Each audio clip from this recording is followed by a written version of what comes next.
And all new here late tonight. His body wrapped in sheets and garbage bags and pulled right through the streets of Louisville by an SUV. Those are some of the shocking new details released tonight. Hello, everybody. I'm Doug Proffitt. The man's body was found in the middle of 18th and Ali on this past Sunday morning. Now the Metro Police report just released tonight is giving more details about what happened at this intersection. Chadwick Fleming is charged with tampering with physical evidence and abuse of a corpse. Police say Mitchell Jackson Jr. was found dead in the roadway Sunday morning. LMPD saying at the time that he had no visible injuries. Police also saying that's because his body was wrapped in sheets. The medical examiner later determined that Jackson had been shot. Now, tonight, the police report giving specific details. Documents say the body was found wrapped in sheets and zip-tied and covered in garbage bags. Police say Fleming, whom you see on your screen, was captured on surveillance video driving an SUV, dragging Jackson's wrapped body behind it in the street. The body came loose at 18th and Ali, according to the court documents filed by police. Police say the video also captures Fleming attempting to put the body into the SUV for several minutes before giving up and then taking off. Fleming, as you see, has been arrested. He is expected to be in court in Louisville to be arraigned tomorrow morning. Right here tonight, a small Indiana town is grieving the death of a teenage boy. 19-year-old Dylan Wilson died in a crash Thursday morning on State Road 135. Police say he lost control of his car and crashed into a rock wall in Georgetown. WHAS11 Night Team's Alexandra Goldberg and photojournalist Elijah McKenzie heard from a resident there who's telling us the tragedy has the community heartbroken.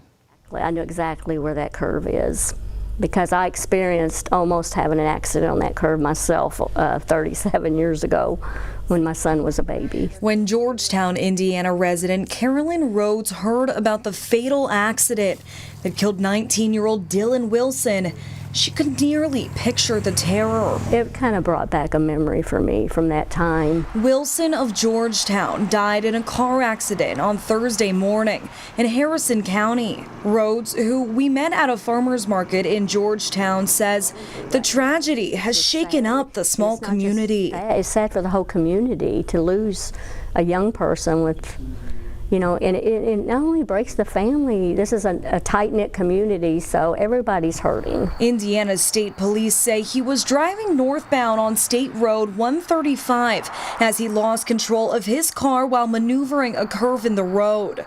Police say he drove off the roadway and into a rock wall and was pronounced dead at the scene. Right here, we're close to where that fatal accident occurred on State Highway 135. It's a two-way road with that curve just up north.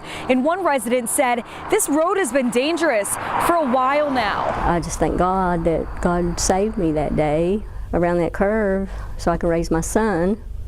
And it was on the same curve where the boy tragically lost his life. Now, Dylan's life is being remembered on social media. One person writing, quote, "He was my son's best friend. He was a good kid, and my son and our whole family is just absolutely devastated." In Georgetown, Alexandra Goldberg, WHAS 11 Night Team, on your side. All new on the night team happening tonight. 2 people have serious injuries after they were shot in the St. Denis neighborhood of Louisville. Police say they responded to a home on Melody Acres Lane just off Cane Run Road at about 6:15 tonight. When officers got there, they found a man had been shot there. He was taken to the hospital in critical condition. Police say then another shooting victim was discovered at the same time at the Marathon gas station on Rockford Lane and Cane Run Road. He was taken to the hospital where he has serious injuries. Anyone who can help detectives should call the anonymous tip line at 574 LMPD. 2 of the men charged in connection with the death and the disappearance of Bardstown mother Crystal Rogers were back in court today. And today we learned for the first time the results of the latest police searches in and around Nelson County looking for her remains. This is what the prosecutor said in court today. I know there's been a couple additional searches. Is there anything additional coming from that? Or no, sir, not much. Prosecutor Shane Young was asked about the searches during a hearing for Steve and Joseph Lawson. The FBI most recently searched the property in Cox's Creek on September 6th. The Lawsons are accused of helping Crystal Rogers' boyfriend, Brooks Houck, of killing Rogers and disposing of her body. Prosecutors are pushing to try all 3 together at the same time. However, attorneys for the Lawsons say Houck has received significantly more news coverage and has way more evidence against him. Frustrated with no lights on our interstates and expressways, now an arrest has been made in a case. LMPD's new task force, designed to track down copper wire thieves, says they caught a man in the act of ripping out copper wires. Jack Gibson was arrested Wednesday, charged with criminal mischief. Police say they found him sitting next to coiled wires with some sort of ratchet system on Adams Street in Butchertown. Assistant Metro Police Chief Donnie Burbrink, who leads the new task force, says they were able to see success so quickly thanks to a tip from you and the public. We're very happy when we have the support of the public that are giving us information.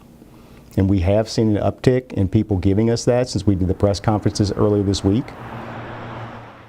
That arrest again was made on Wednesday. It was Monday when the mayor rolled out the new task force. With companies in Louisville hoping to add incentives for people to give tips. AT&T, which finds their internet lines cut alongside copper cables, is offering $10,000, while Kentucky's Transportation Cabinet is offering $5,000 for information leading to a conviction of a thief stealing or selling the company's wire.